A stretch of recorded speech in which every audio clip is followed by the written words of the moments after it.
La vita è un continuo viaggio, con un orario che scandisce la sua durata ed uno che ti riporta a casa. Due realtà che si separano per ritrovarsi a distanza.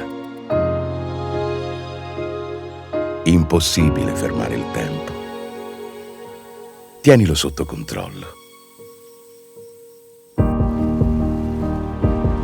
Doppio tempo, l'orologio che segna due diversi fusi orari. Scopri l'intera collezione su YouBoutWatch.com. YouBout. Exclusive Style Watches.